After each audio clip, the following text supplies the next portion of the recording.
Hi guys, നമ്മളിന്ന് കാണാൻ പോകുന്നത് മോനാർക്ക് എന്ന സിലാഡിനെ പറ്റിയാണ്. ദ ഫസ്റ്റ് മോനാർക്ക് എന്ന് പറയുന്ന സിലാഡിനെ പറ്റിയാണ്. സിലാഡ് എന്ന് പറയുന്ന മോനാർക്ക് ഏറ്റവും കൂടുതൽ പവർഫുൾ ആയിട്ടുള്ള മോനാർക്ക്, ദ മോനാർക്ക് ഓഫ് ഫ്രോസ്റ്റ് എന്ന് പറയുന്ന മോനാർക്ക് ഭയങ്കര പവർഫുള്ളാണ്. എന്ത് വേണമെങ്കിലും ഇവനെ കൊണ്ട് ചെയ്യാൻ കഴിയും. അതായത് റിയലി ആദ്യമേ ഇവൻ്റെ കഥയാണ് നമ്മളിന്ന് കാണാൻ പോകുന്നത്. ഓക്കെ ഗൈസ്, നമുക്ക് കഥയിലേക്ക് പോകാം. ആദ്യമേ ഇവൻ്റെ കഥ തുടങ്ങുന്നത് തന്നെ നമ്മുടെ സംജിൻവു ഒരു ക്യാസ്റ്റലിലേക്ക് പോവാണ്.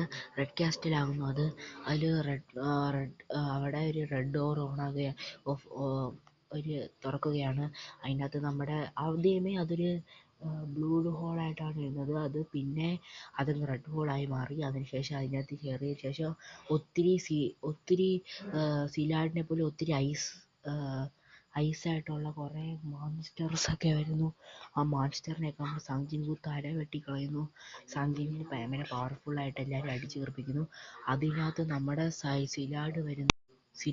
സിലാഡിനെ അടിച്ചേൽപ്പിക്കുകയാണ്. സിലാഡിനെ ഒട്ടും നശിപ്പിക്കാൻ പറ്റുന്നില്ല, അത്രയും പവർഫുള്ളാണ്. അവസാനം അയനൊക്കെ കൂടി സഹായിച്ചാണ് സിലാഡിനെ നശിപ്പിക്കുന്നത്. പക്ഷേ സംജിൻവു ഈസി ആയിട്ട് സിലാഡിനെ ഡിഫീറ്റ് ചെയ്യുകയാണ്. അയനും അതിനകത്തുണ്ട്, ആ ഷാഡോ ആർമീസൊക്കെ ഉണ്ട്. നമ്മുടെ ഇഗ്രീസ് സീനായിട്ട് വന്ന് എല്ലാവരും അടിച്ചേൽപ്പിക്കുകയാണ്. അതിനുശേഷം നമ്മുടെ സിലാഡിനെ കൊല്ലുന്നു.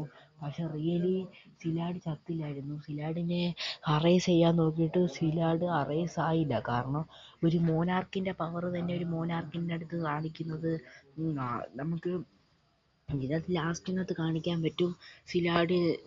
സിലാഡിനെ എന്തുകൊണ്ടാണ് അവനെ കൊണ്ട് അറേസ് ചെയ്യാൻ പറ്റാത്തതെന്ന്. ഗായ്സ്, ഇപ്പം നമുക്ക് നോക്കാം. അതിനുശേഷം സിലാഡ് ലാസ്റ്റ് ആയപ്പോഴത്തേക്കും റാക്കൻ്റെ കൂടെ സിലാഡും കൂടി വരുന്നു. സിലാഡും റാക്കനും കൂടി ചേർന്ന് നമ്മുടെ സംജിൻവുവിനെ ഇങ്ങനെ കൊല്ലുന്നതൊക്കെ നമുക്ക് കാണാൻ കഴിയും. അപ്പോൾ അത് അവൻ്റെ കഥയുടെ അവസാനം വന്നാണ് തുടങ്ങുന്നത്. സംജിൻവുവിനെ കൊല്ലാൻ നടന്ന സിലാഡിൻ്റെ അവസാനം സംജിൻവുവിൻ്റെ കൈ കൊണ്ട് തന്നെ സംജിൻവു വെട്ടിക്കൊല്ലുന്നു.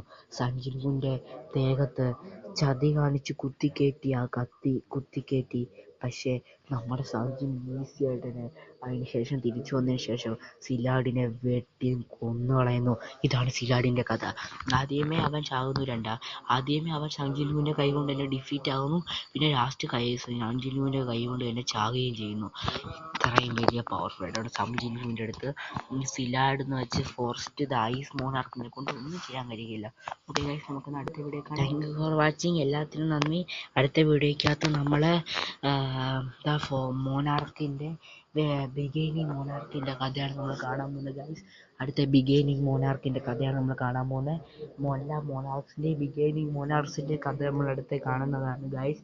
ഇതെല്ലാ സപ്പോർട്ടെന്ന് വെച്ചാൽ സബ്സ്ക്രൈബിന് നന്ദി guys. Okay bye guys, bye. Thank you for subscribe. എല്ലാം ചെയ്യണം. നമുക്ക് അടുത്ത ബിഗൈനിങ് മോണാർക്കിൻ്റെ കഥയിൽ നിന്ന് തുടങ്ങാം.